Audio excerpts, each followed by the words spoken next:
அண்மை செய்தி.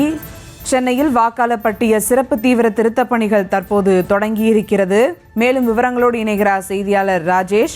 வணக்கம் ராஜேஷ். 1000 விளக்கு தொகுதியில் வீடு வீடாக சென்று விண்ணப்ப படிவங்களை வழங்கி வருகின்றனர் அலுவலர்கள்.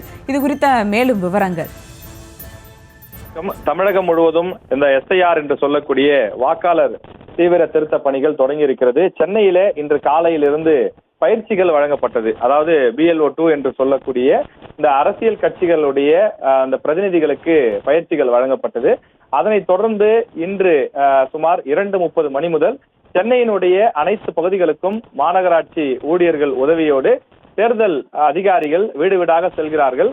அவர்கள் ஏற்கனவே பட்டியலில் இருக்கக்கூடிய அந்த படிவங்களை, அதாவது ஏற்கனவே நமக்கு ஓட்டர் லிஸ்ட்ல இருக்கக்கூடிய அந்த பெயர்களை கொண்ட படிவங்களை அவர்கள் அச்சடித்து கையிலே நூற்றுக்கணக்கான படிவங்களை வைத்திருக்கிறார்கள்.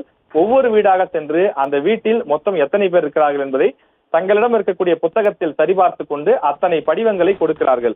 அவர்கள் தங்களுடைய அந்த குடும்ப உறுப்பினர்கள் தானா என்பதை சரிபார்த்து அவர்கள் பெற்றுக்கொள்ளவும் கையொப்பமிடவும் அவர்களிடம் தெரிவிக்கப்படுகின்றது. அதே போல அவர்களிடம் படிவம் கொடுத்து விட்ட பிறகு நாம் திரையில் பார்ப்பது போல ஒரு QR கோடு வைத்து ஸ்கேன் செய்து கொள்கிறார்கள். அது அதிகாரிகளுக்கான அக்னாலஜ்மெண்ட். அதே போல ஒவ்வொரு நபரிடமும், அதாவது ஒவ்வொரு வாக்காளரிடமும் 2 படிவங்கள் கொடுக்கப்படுகிறது. இந்த படிவங்களை நீங்கள் ஒரு 2 நாட்களுக்குள்ளாக பூர்த்தி செய்து வைத்துக் கொள்ளுங்கள். நாங்கள் மீண்டும் ஒரு முறை வந்து இந்த பூர்த்தி செய்த விண்ணப்பங்களை உங்களிடமிருந்து பெற்றுக்கொள்வோம் என்று சொல்கிறார்கள். இதுல ஒரு முக்கியமான விஷயம் நாம் பார்க்கிறோம். அந்த படிவத்தினுடைய மேல் பகுதியில புகைப்படம் இருக்கும். அது ஏற்கனவே இருக்கக்கூடிய புகைப்படம். அந்த புகைப்படம் உங்களுக்கு ஓகே என்றால் அதனை அப்படியே வைத்துக் கொள்ளலாம்.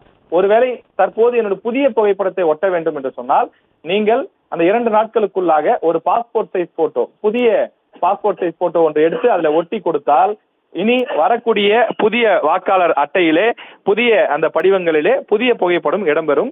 எனவே இந்த விஷயங்கள் தான் தெரிவிக்கப்படுகிறது. அதே போல அனைவருக்கும் இருக்கக்கூடிய சந்தேகம் என்னவென்றால், ஒரு வீட்டிலே உதாரணத்துக்கு 4 பேர் இருக்கிறார்கள் என்றால் ஒருவர் மட்டும்தான் இருப்பார். உதாரணத்துக்கு ஒரு தாய் வீட்டில் இருப்பார், அவரது கணவன், அவரது 2 பிள்ளைகள் கல்லூரிக்கோ அல்லது வேலைக்கோ சென்றிருப்பார்கள். அப்படியானால் எப்படி என்றால், அந்த குடும்பத்தில் இருக்கக்கூடிய யாராவது ஒரு நபரே அந்த குடும்பத்தில் உள்ள மற்ற நபர்களுக்கும் சேர்த்து படிவங்களை பெற்றுக்கொள்ளலாம்.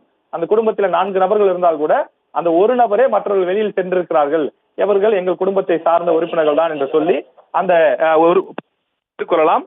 அந்த படிவத்தை பெற்றுக்கொண்டு அவர்கள் 2 நாட்களுக்குள் அனைவரும் ஃபில்அப் செய்து, அதாவது பூர்த்தி செய்து திரும்ப ஒப்படைக்க வேண்டும் என்று தெரிவிக்கப்பட்டிருக்கிறது. எனவே சென்னை முழுவதும் இந்த பணிகள் தற்போது வீடு வீடாக சென்று கொடுக்கப்படுகிறது. நாளை முதல் வாகனங்கள் மூலமாக பொதுமக்களுக்கு பிரச்சாரமும் செய்யப்படுகிறது. அதாவது எந்தெந்த பகுதிகளுக்கு எத்தனை மணிக்கு இந்த அலுவலர்கள் வருவார்கள் என்பதை ஒலிபெருக்கி வாயிலாக மக்களுக்கு அறிவுறுத்தவும் அதிகாரிகள் நடவடிக்கை எடுத்து வருகிறார்கள்.